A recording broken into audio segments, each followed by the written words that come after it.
ਵਾਹਿਗੁਰੂ ਜੀ ਕਾ ਖਾਲਸਾ, ਵਾਹਿਗੁਰੂ ਜੀ ਕੀ ਫਤਿਹ। ਖੋਜ ਗੁਰਬਾਣੀ ਵਿੱਚ ਆਪ ਸਭ ਦਾ ਸਵਾਗਤ ਹੈ ਜੀ।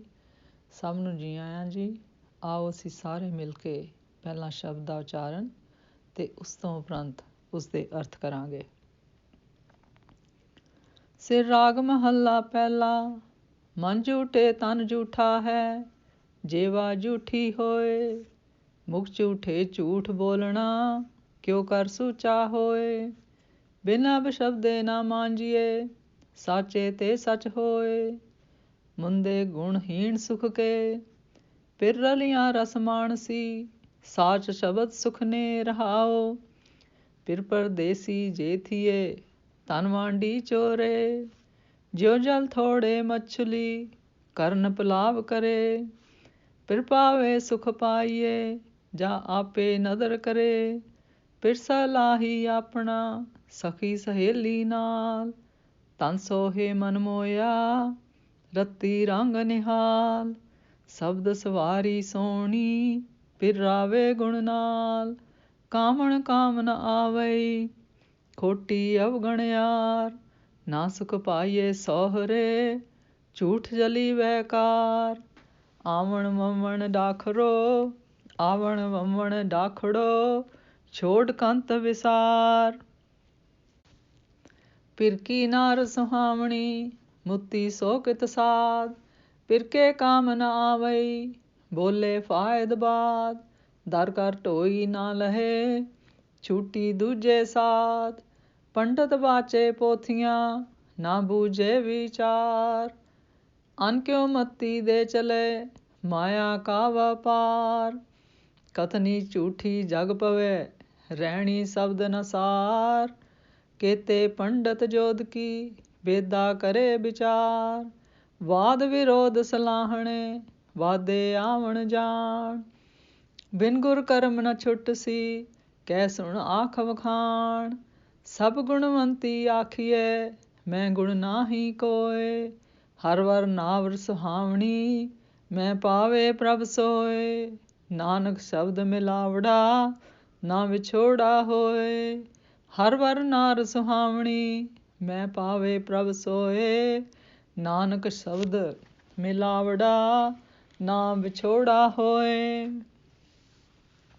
ਗੁਰੂ ਜੀ ਕਹਿੰਦੇ ਹਨ ਕਿ ਮਨ ਦੇ ਝੂਠੇ ਹੋਣ ਨਾਲ ਸਰੀਰ ਵਿੱਚ ਵੀ ਝੂਠ ਪਸਰ ਜਾਂਦਾ ਹੈ ਅਤੇ ਫਿਰ ਜੀਭ ਵੀ ਝੂਠੀ ਹੋ ਜਾਂਦੀ ਹੈ। ਝੂਠੇ ਮੁਖ ਤੋਂ ਝੂਠ ਹੀ ਬੋਲਿਆ ਜਾਂਦਾ ਹੈ। ਗੁਰੂ ਜੀ ਕਹਿੰਦੇ ਹਨ ਕਿ ਇਸ ਝੂਠ ਤੋਂ ਮਨੁੱਖ ਕਿਵੇਂ ਸੁੱਚਾ ਹੋ ਸਕਦਾ ਹੈ। ਉੱਤਰ ਵਿੱਚ ਸਮਝਾਉਂਦੇ ਹਨ ਕਿ ਗੁਰੂ ਸ਼ਬਦ ਨਾਲ ਮਾਂਜਣ ਤੋਂ ਬਿਨਾਂ ਅੰਤਕਰਣ ਸ਼ੁੱਧ ਨਹੀਂ ਹੁੰਦਾ। ਸੱਚੇ ਨਾਮ ਨਾਲ ਹੀ ਸਤ ਸਰੂਪ ਦੀ ਪ੍ਰਾਪਤੀ ਹੁੰਦੀ ਹੈ। ਫਿਰ ਗੁਰੂ ਜੀ ਕਹਿੰਦੇ ਹਨ ਕਿ ਹੇ ਜੀਵ ਰੂਪ ਗੁਣਹੀਣ ਇਸਤਰੀਏ, ਗੁਣਾਂ ਤੋਂ ਸਖਣੇ ਹੋਣ ਤੋਂ ਕਾਹਦਾ ਸੁਖ।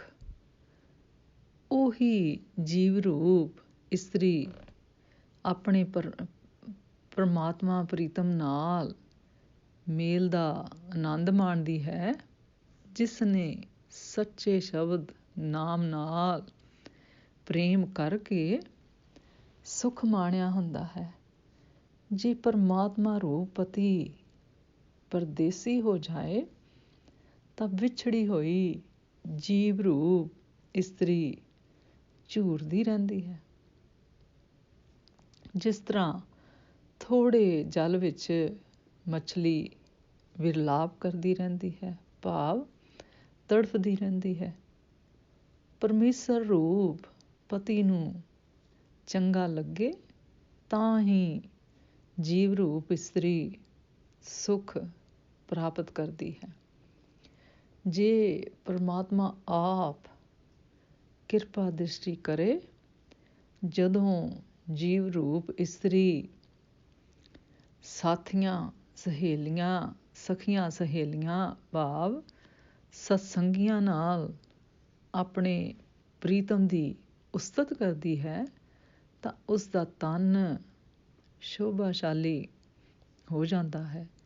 ਮਨ ਪ੍ਰੀਤਮ ਪਰਮਾਤਮਾ ਦੇ ਪ੍ਰੇਮ ਵਿੱਚ ਮੋਹਿਆ ਜਾਂਦਾ ਹੈ ਅਤੇ ਪ੍ਰੇਮ ਦੇ ਰੰਗ ਵਿੱਚ ਰੰਗੀਜ ਕੇ ਆਨੰਦਿਤ ਹੋ ਜਾਂਦਾ ਹੈ ਅਤੇ ਉਹ ਸ਼ਬਦ ਨਾਲ ਸਵਾਰੇ ਜਾਣ ਕਾਰਨ ਸੁੰਦਰ ਬਣ ਜਾਂਦੀ ਹੈ ਅਤੇ ਗੁਣਾ ਸਹਿਤ ਹੋਣ ਕਰਕੇ ਪ੍ਰੀਤਮ ਉਸਨੂੰ ਪਿਆਰ ਕਰਦਾ ਹੈ।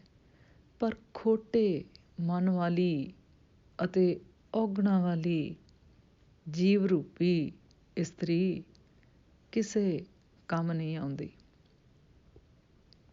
ਉਸਨੂੰ ਪੇਕੇ ਘਰ ਭਾਵ ਇਸ ਸੰਸਾਰ ਵਿੱਚ ਅਤੇ ਨਾ ਸਹੁਰੇ ਘਰ ਭਾਵ ਪਰਲੋਕ ਵਿੱਚ ਸੁੱਖ ਮਿਲਦਾ ਹੈ।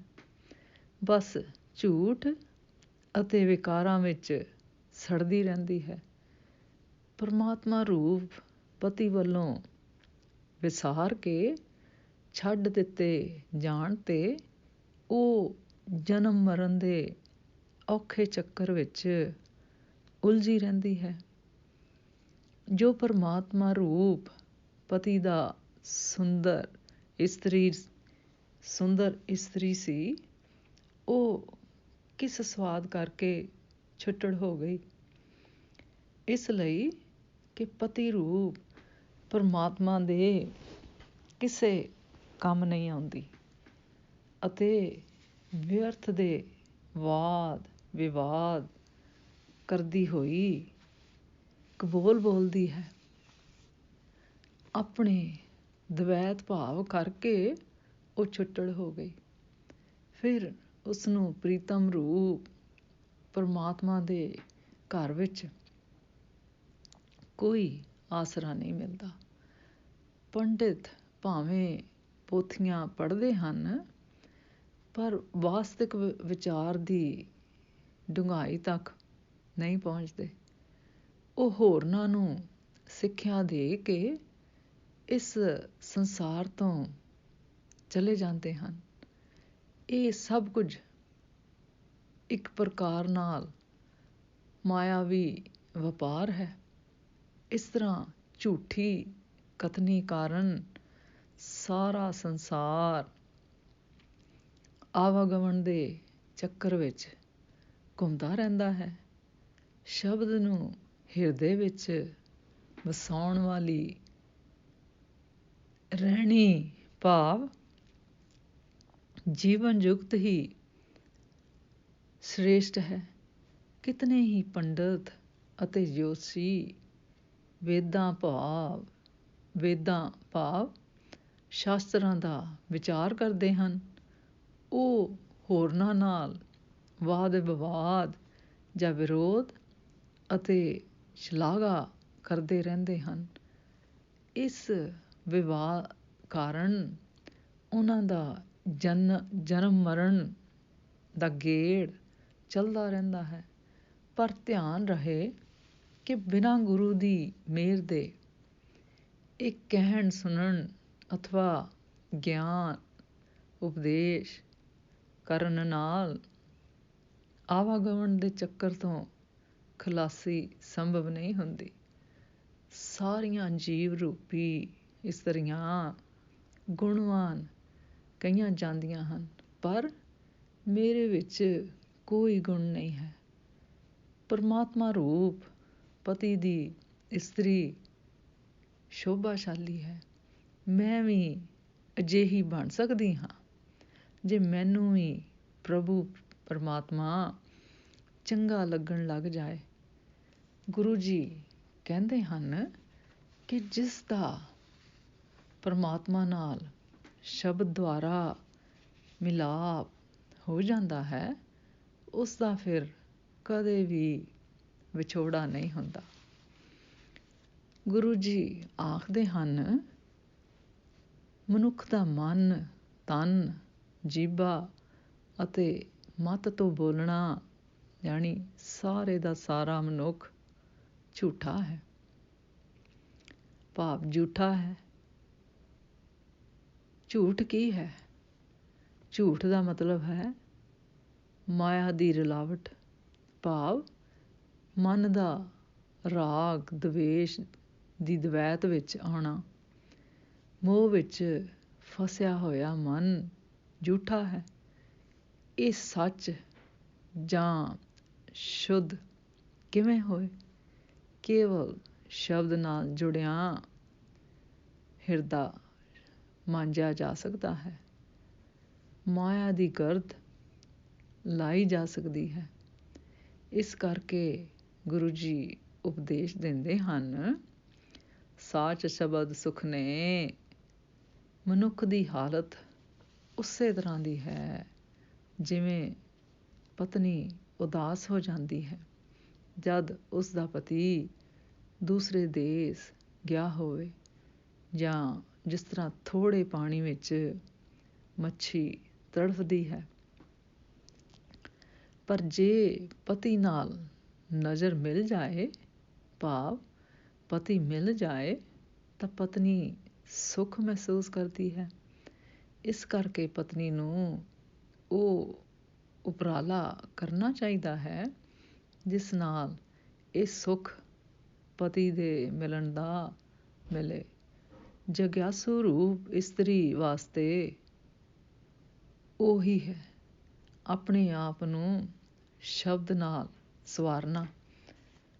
ਔਗਣਾ ਵਾਲੀ ਇਸਤਰੀ ਯਾਨੀ ਉਹ ਜੀਵ ਜਿਸ ਵਿੱਚ ਕਾਮਨਾਵਾਂ ਦੀ ਅੱਗ ਬਲ ਰਹੀ ਹੈ, ਆਪਣੇ ਪਤੀ ਨੂੰ ਨਹੀਂ ਲੱਭ ਸਕਦੀ ਅਤੇ ਉਸ ਨੂੰ ਉਸਦੀ ਭਾਲ ਉਤਨੀ ਹੀ ਔਖੀ ਹੋ ਜਾਂਦੀ ਹੈ। ਸਵਾਲ ਹੈ ਕਿ ਉਹ ਸੋਹਣੀ ਇਸਤਰੀ ਆਪਣੇ ਪਤੀ ਤੋਂ ਨਿਖੜ ਕੇ ਕਿਸ ਤਰ੍ਹਾਂ ਗਈ? ਜਵਾਬ, ਕਿਸ ਤਰ੍ਹਾਂ ਨਿਖੜ ਗਈ? ਜਵਾਬ ਵਿੱਚ ਗੁਰੂ ਜੀ ਦੱਸਦੇ ਹਨ ਕਿ ਉਹ ਫਜ਼ੂਲ ਝਗੜੇ ਵਿੱਚ ਪਈ ਰਹਿੰਦੀ ਹੈ ਅਤੇ ਵਿਗੜੇ ਹੋਏ ਬੋਲ ਬੋਲਦੀ ਹੈ, ਭਾਵ ਜੀਵ ਮਾਇਆਵੀ ਦੇ ਮੋਹ ਵਿੱਚ ਵਿਅਰਥ ਦੇ ਕੰਮਾਂ ਪਿੱਛੇ ਆਪਣਾ ਧਿਆਨ ਲਾਈ ਫਿਰਦਾ ਹੈ, ਜਿਸ ਕਰਕੇ ਉਹ ਆਪਣੇ ਮੂਲ ਵੱਲ ਧਿਆਨ ਨਹੀਂ ਕਰਦਾ। ਇਸੇ ਤਰ੍ਹਾਂ ਸ਼ਾਸਤਰਾਂ ਦੇ ਸ਼ਾਸਤਰੀ, ਗਿਆਨ ਨੂੰ ਵਾਚਣ ਵਾਲੇ ਪੰਡਤ ਮਾਇਆ ਦਾ ਹੀ ਵਪਾਰ ਚਲਾ ਰਹੇ ਹਨ। ਵੇਦਾਂ ਦੇ ਗਿਆਤਾ ਵਾਦ ਵਿਵਾਦ ਵਿੱਚ ਪੈ ਰਹਿੰਦੇ ਹਨ।